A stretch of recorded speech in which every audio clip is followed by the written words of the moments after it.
అబ్బబ్బబ్బబ్బబ్బా, ఆ పంచాంగంని పక్కన పెట్టేసి నా మాట వినండి. ఏమండో ఏంటా పరధ్యానం వింటున్నారా? ఆ విషయం చెప్పండి. ఏమిటో విషయం ఏమిటో చెప్పండి, నాకు చాలా పని ఉంది. మీ శిష్యులు ఎక్కడ? అస్సలు సందడి లేదు. వాళ్ళ ఇక్కడే ఉన్నాండి. ఇంతలోనే మాయమైపోయినారు. అదే సరే కానీ ఏంటి విషయం? ఇంట్లో వంట చేయడానికి అస్సలు కట్టెలు లేవు. వాళ్ళని కాస్త తీసుకురమ్మని చెప్పండి.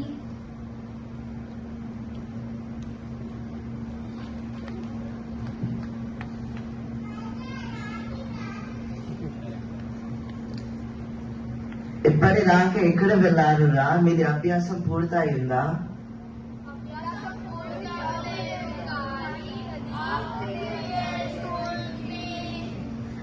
అబ్బబ్బబ్బబ్బబ్బా, ఎప్పుడు తిండిగోలేనా? ఇంట్లో వంట చేయడానికి కట్టెలు లేవు. మీరు కాస్త అడవికెళ్ళి కట్టెలు తీసుకురండి. అలాగే అంది. ఇప్పుడే వెళ్ళి కట్టెలు తీసుకొని వస్తాం.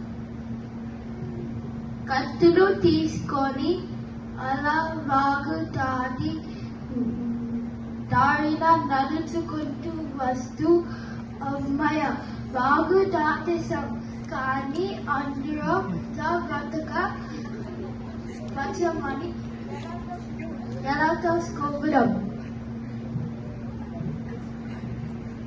నా దగ్గర ఒక ఉపాయం ఉంది. మనం 9 మంది ఉన్నామో లేదో లెక్క పెట్టుకుందామా?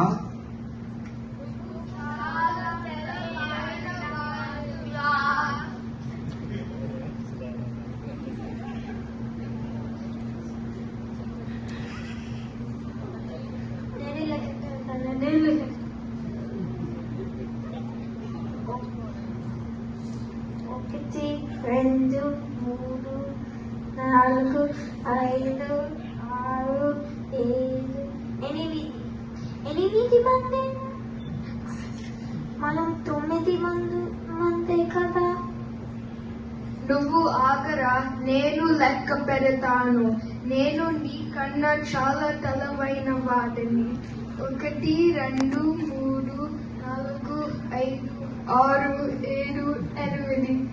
8 అంటే ఒకడు మనలో వాగు మింగేసిందిరా.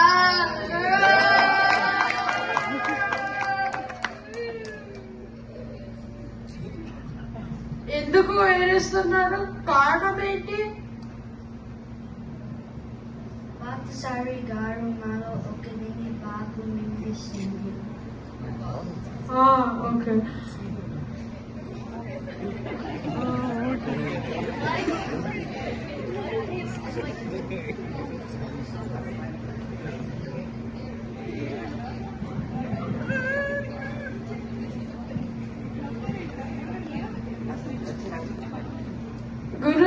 గురుగారు, మీ శిష్యులు అక్కడ ఏడుస్తున్నారు.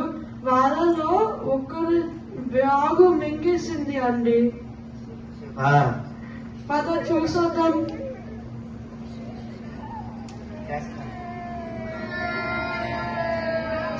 ఎందుకు మీరు అందరూ ఏడుస్తున్నారు?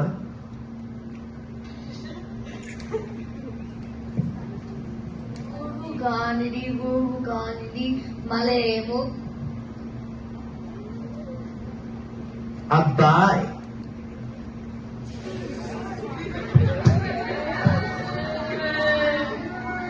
అబ్బా ఏడు పాపి, విషయం ఏంటి చెప్పండి. మాలో ఒకరికి బాగు మింగేసింది. బాగు మింగటం ఏంటిరా? మరేమోనండి, మేము కట్టెలు కొట్టడానికి మొత్తం 9 మంది వెళ్ళాం కదండి. మరి ఇప్పుడేమో 8 మంది ఉన్నామండి. గురుగారు, మాలో ఒకటిని బాగు మింగేసిందండి. వీళ్ళ అమాయకత్వం. నువ్వు ఇక్కడ ముందు నిన్ను లెక్క పెట్టుకొని తర్వాత మిగతా వాళ్ళని లెక్క పెట్టుకో. అలాగే గురుగారు. 1 2 3 4 5 6 7 8 9 9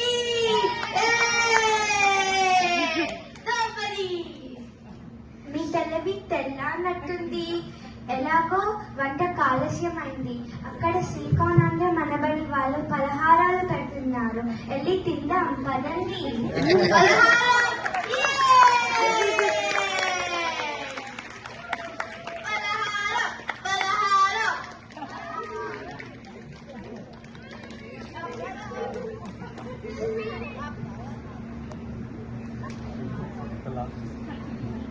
ఇక చాలా బాగా చేశారు.